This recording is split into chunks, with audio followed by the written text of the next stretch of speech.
Assalamualaikum warahmatullahi wabarakatuh. Shalom, salam sejahtera bagi kita semua. Perkenalkan, nama saya Andi Adriansyah, mahasiswa semester 6 Universitas Pembangunan Indonesia dengan nomor induk mahasiswa 1974201123. Saya akan menjelaskan sedikit tentang mata kuliah Hukum Maritim dan Transportasi yang diasuh oleh Enci Oli Frida Adolf Willem Kalalo, SH.MH. Saya akan menjelaskan tentang tinjauan hukum terhadap pelanggaran zona ekonomi eksklusif perairan Natuna oleh negara Republik Rakyat Tiongkok. Masuk di penjelasan, wilayah Indonesia sendiri berbatasan dengan sejumlah negara lain. Wilayah lautnya dikelilingi oleh 10 negara, yaitu India, Malaysia, Singapura, Thailand, Vietnam, Filipina, Australia, Timor Leste, Palau, dan Papua Nugini. Sementara itu, wilayah daratnya berbatasan langsung dengan 3 negara, yaitu Malaysia, Timor Leste, dan Papua Nugini, sepanjang 2.914,1 km. Wilayah perbatasan laut dan darat tersebut tersebar ke 38 kabupaten atau kota di 12 provinsi.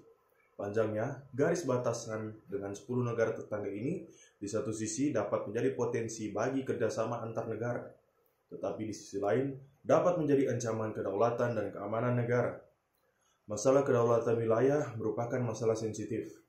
Tidak ada negara yang rela kehilangan sejengkal wilayahnya.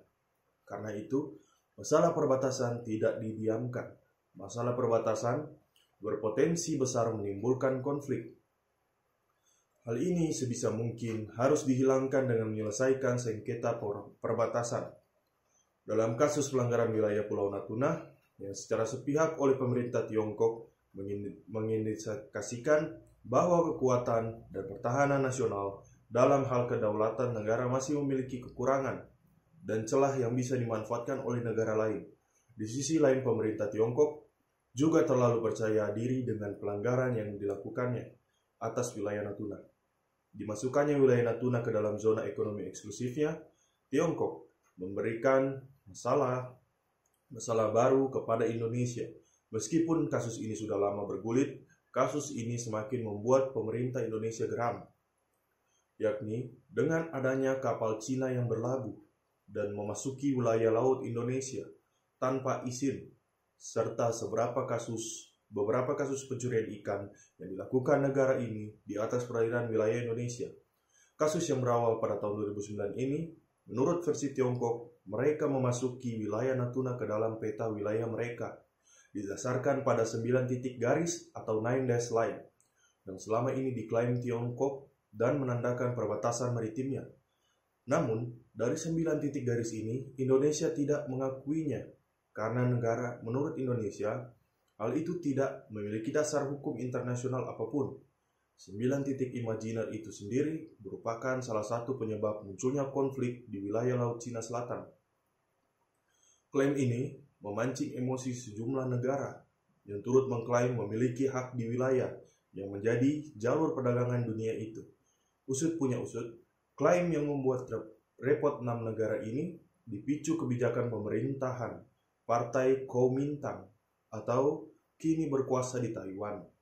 Mazhab politik Kuomintang menafsirkan wilayah Cina mencapai 90% Laut Cina Selatan adalah tidak lengkap untuk memahami kebijakan maritim Cina saat ini bila tidak mencoba mengetahui apa yang disebut Nine Dash Line, karena hal ini sangat erat kaitannya dengan klaim teritorial negara-negara lain yang terletak di kawasan Laut Cina Selatan.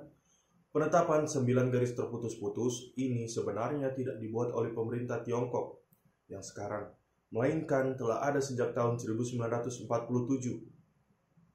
Ketika pemerintahan Kuomintang berkuasa di daratan Tiongkok yang mengklaim wilayah teritorial yang mencakup hampir seluruh kawasan Laut Cina Selatan.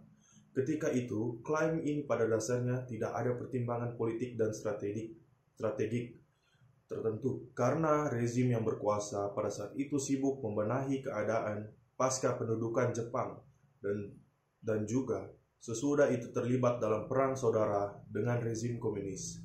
Sepeninggalan Jepang, pemerintah Kuomintang segera menerbitkan peta yang berisi 11 garis terputus sebagai klaim teritorial yang kenyataannya berlokasi jauh dari daratan Cina, mencakup seluruh perairan laut Cina Selatan, Sekalipun peta ini tidak memuat secara spesifik dan akurat mengenai batas-batasnya, peta ini pun diadopsi oleh pemerintahan komunis yang mengambil alih kekuasaan dan mendirikan negara Republik Rakyat Tiongkok, yang disingkat RRT, sejak tahun 1949.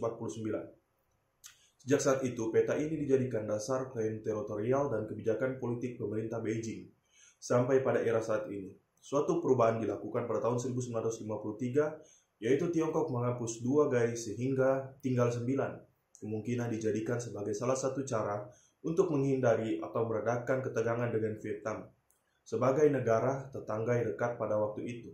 Luas yang termasuk dalam batas 9 garis putus-putus itu mencapai 3,5 juta kilometer persegi, meliputi 90% luas keseluruhan Laut Cina Selatan.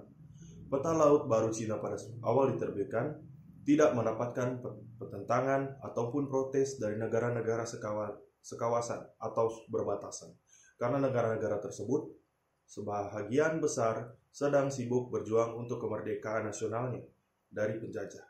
Beijing menganggap sikap diam dari negara-negara tetangga dan bahkan komunis maritim internasional sebagai suatu pengakuan, dan untuk mengimbanginya, Beijing pun bersikap diam agar tidak menimbulkan pertentangan dari manapun.